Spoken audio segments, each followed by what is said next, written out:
नमस्कार, आप देख रहे हैं द बिहार टॉप। मैं हूं आदेशपुरी। बीपीएससी के द्वारा 14 अगस्त यानी कि परसों शिक्षक भर्ती के तीसरे चरण टीआरई 3 को लेकर ओएमआर वेब कॉपी जारी किया गया और इसके साथ साथ यह भी जारी किया गया कि स्कैन मशीन ने आपके आंसर को क्या रीड किया है, यानी कि आप आंसर जो दिए हुए हैं उसे स्कैन मशीन ने क्या रीड किया है यह भी बता दिया गया है।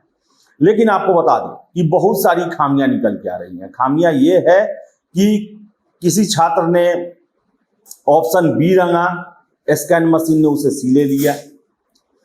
कितने छात्रों के साथ समस्या ये आ रही है कि कुछ प्रश्नों के उत्तर उनके द्वारा दिए गए, स्कैन मशीन ने उस जगह को खाली छोड़ दिया है, या फिर नहीं दिए गए हैं उस पर भी उत्तर दे दिया गया है। यानी कि तरह तरह की समस्याएं आ रही है। यानी कि स्कैन मशीन के द्वारा जो है हम ये नहीं मान सकते हैं कि 100% सही का सही स्कैन किया गया है। ऐसे में बता दें आपको, आयोग ने जब ओएमआर शीट जारी किया उस समय ही एक नोटिस दिया था कि किसी तरह की अशुद्धि त्रुटि होने पर आप एग्जामिनेशन कंट्रोलर का जो साइट है उस पर आप जाके अपनी शिकायत दर्ज करा सकते हैं। 27 अगस्त तक आप अपनी शिकायत को दर्ज करा सकते हैं और 22 अगस्त तक ये ओएमआर आयोग की वेबसाइट पर रहेगा। अब जितने भी छात्र हैं, अगर उनको लगता है कि उनके ओएमआर को स्कैन मशीन ने सही से रीड नहीं किया है, उसमें कुछ त्रुटि है, गलती है, तो आप 27 अगस्त तक आयोग के दिए गए वेबसाइट पर अपनी आपत्ति दर्ज करा सकते हैं। लेकिन इसके साथ साथ एक और प्रश्न उठता है कि चलिए ये तो त्रुटि हुआ, आयोग के पास भेजा गया और आयोग ने यह भी कहा है कि हम एक बार फिर से पूरे ओएमआर शीट को स्कैन करेंगे। ऐसा नहीं है जो शिकायत किए हैं उनका ही स्कैन किया जाएगा फिर से, बल्कि एक बार हम फिर से जो है वो चेक करेंगे ताकि कोई त्रुटि अन्य छात्रों के साथ न रह जाए। लेकिन इसके साथ साथ एक और प्रश्न उठता है कि अभी आंसर की नहीं आया है, उसके बाद फिर ये स्कैन मशीन के द्वारा जो है आंसर की के आधार पर कॉपियां जांची जाएंगी। जब इसमें त्रुटि हो सकती है तो यह भी हो सकता है कि आंसर की आने के बाद भी उसमें कुछ त्रुटि रह जाए।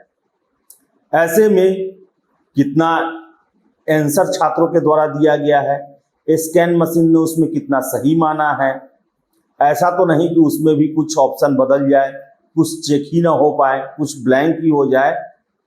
तो ये रिजल्ट अब जारी करने से पहले या जारी करने के बाद छात्रों को बताना होगा, क्योंकि यह भी हो सकता है कि छात्र मान लीजिए 90 अंक प्राप्त करते हैं, स्कैन मशीन उनका 92 अंक दिखाता है या 88 अंक दिखाता है, 85 अंक दिखाता है, क्योंकि त्रुटि आ गई है। छात्रों के द्वारा ही अपने वेब कॉपी लेकर ये बताया जा रहा है कि जिन प्रश्नों के उत्तर नहीं दिए उनके द्वारा, उनके भी आंसर रीड कर दिया गया मशीन के द्वारा।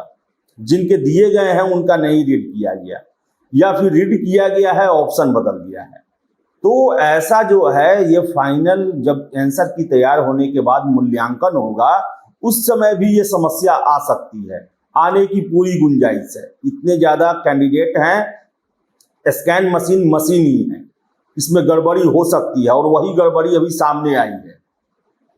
और छात्रों को आश्वस्त होने के लिए कि उनके द्वारा दिया गया आंसर स्कैन मशीन के द्वारा वो किस आंसर को कंसीडर किया गया और कितना अंक दिया गया, ये सब देखने के लिए जरूरी है कि रिजल्ट के बाद या रिजल्ट से पहले, अमूमन रिजल्ट के बाद ही अंक पत्र जारी किए जाते हैं, तो ये प्रूफ उनके पास होना चाहिए और उस समय भी आपत्ति के लिए ऑप्शन होना चाहिए कि अगर उस समय स्कैन मशीन के द्वारा गड़बड़ी हुई है या फिर मूल्यांकन में जो है जितने प्रश्न सही किए गए हैं उतने के आंसर नहीं, उतना सही नहीं माना गया है, उससे ज़्यादा माना गया, तो ये सुधार होना चाहिए।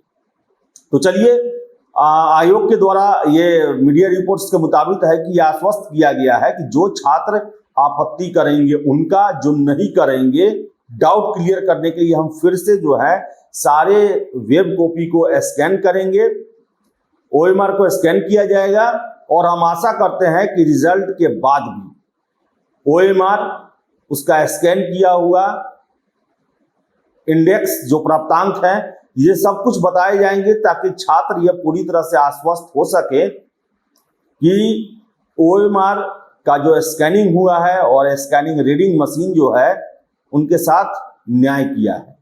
और आशा करते हैं कि BPSC के द्वारा ये कदम जरूर उठाया जाएगा, छात्रों को आश्वस्त जरूर किया जाएगा कि वो कितने अंक प्राप्त किए, कितना उन्होंने क्वेश्चन बनाया और मशीन के द्वारा क्या इवोल्यूशन किया गया, सब एक समान है ना। तो फिलहाल इस वीडियो में इतना ही। वीडियो पसंद है लाइक शेयर करें, हमारे चैनल द बिहार टॉप को सब्सक्राइब जरूर कर लें। धन्यवाद।